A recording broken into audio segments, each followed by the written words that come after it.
que es un 9 milímetros, aunque ahora yo no sé dónde saca ella que dice que no. Lo que realmente no es bastante inconcebible ese retroceso.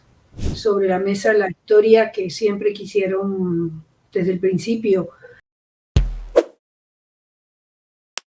En directo con Coronel. A esta hora saludamos a la profesora Ana María Videgain, viuda del magistrado Carlos Horacio Urán. ¿Cómo está, doctora? Buenos días, muchas gracias por llamarme en este momento tan difícil, ¿no? De volver. Es decir, siento que volvemos a lo que habíamos iniciado y al poco poner sobre la mesa la historia que siempre quisieron desde el principio. Hubo un sector interesado en transmitir, en instalar, que había muerto en el fuego cruzado, lo cual la propia autopsia muestra que era un imposible.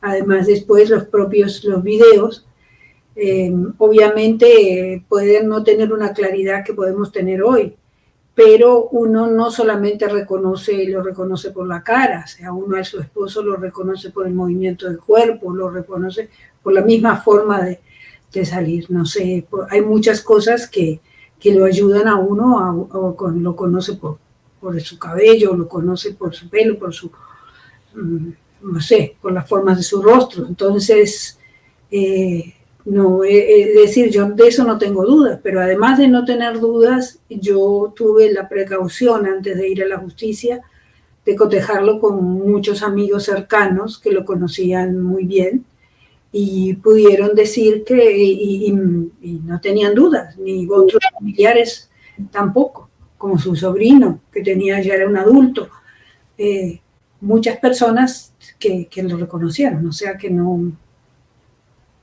hay duda sobre eso. Entonces volver atrás es lo que realmente no es bastante inconcebible ese retroceso.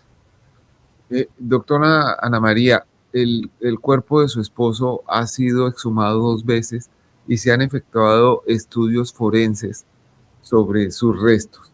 ¿Qué han concluido esos estudios?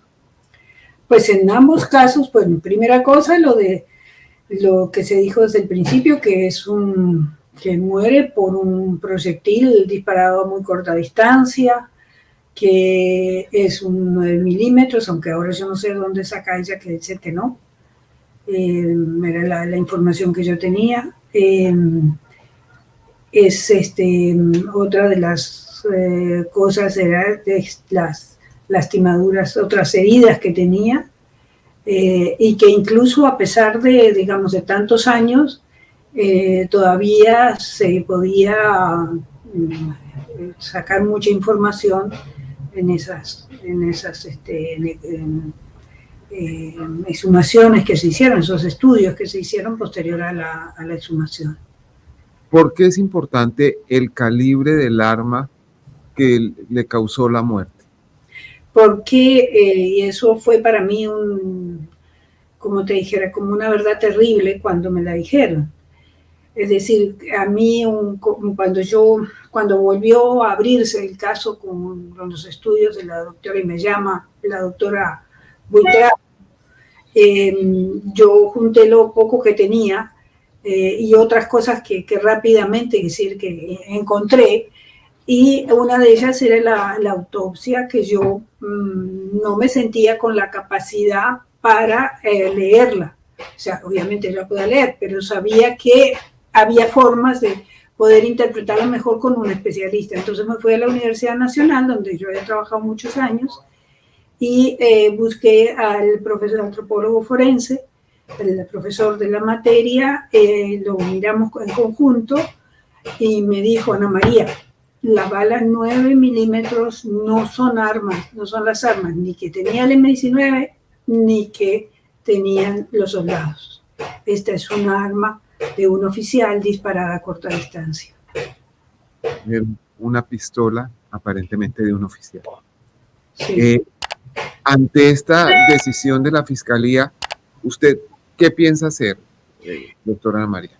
Bueno, hemos pensado con mis hijas apelar a la decisión. Y eso en esta semana hay que hacerlo, creo, no sé si hay espacio hasta el lunes, pero en esta semana se va a hacer.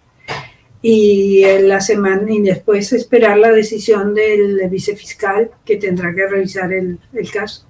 A mí lo que me preocupa es que es un caso enorme, porque después de tantos años, y esa es otra cosa que yo no concibo.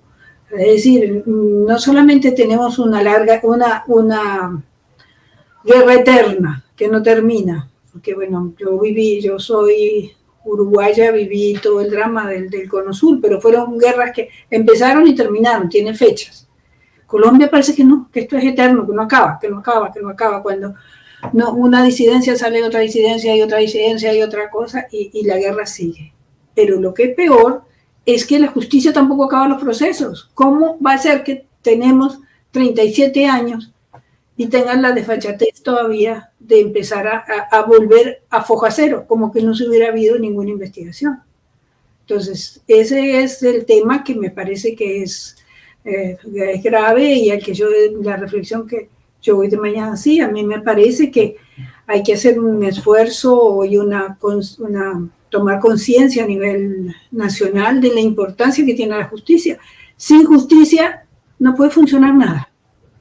Entonces, se focalizan a veces en temas muy políticos, pero lo esencial para la convivencia, las cosas esenciales, una de las cosas esenciales es el sistema de justicia, un sistema de justicia que funcione.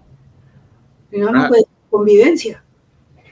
A mí me causa sorpresa y también admiración, doctora Ana María, que después de 38 años usted siga pensando que puede haber justicia en su caso y usted siga creyendo en la justicia. Bueno, yo lo he dicho, lo he repetido. O sea, en primer lugar, Carlos Horacio y todos los que mueren con él son mártires de la justicia. Y eso me hace a mí pensar en que, así como él, yo sé que era un hombre que trabajaba con mucha seriedad, yo creo que hay gente muy, muy proba y muy honesta en la justicia. Lo que hay que darles todos los elementos para esos probos y honestas, personas honestas que también las hay en la justicia, para que puedan funcionar y dar los elementos más los elementos necesarios. Pues me parece que hay que hacer una reflexión mucho mayor, incluso en las universidades. Yo siempre he pensado que debería tener una formación aparte, la de ser abogado litigante, que la de ser alguien que va a trabajar en la justicia. Es todo ese tema de preocuparnos por finalmente la justicia tiene que ver con la ética, los valores que decimos que profesamos, y ser coherentes con ellos, porque si conocemos un pedazo de verdad, como fue lo que yo comenté también hoy, de una persona que me dice que él fue el que lo sacó a Carlos Horacio, pero no se anima, y no se anima porque tiene un apartamento en Bogotá, a hablar. Eso no nos permite funcionar. Si estamos siempre con mezquindades en cosas que creemos que no son importantes, pero que son fundamentales, no avanzamos. Entonces, en ese sentido, me parece que es necesaria una reflexión mucho más profunda. Hay cuestiones que van mucho más allá de la división política o de las miradas políticas. Una de ellas es el fortalecimiento de la justicia, como podría ser la educación o como puede ser la salud, que son cosas fundamentales para que haya la posibilidad de la convivencia.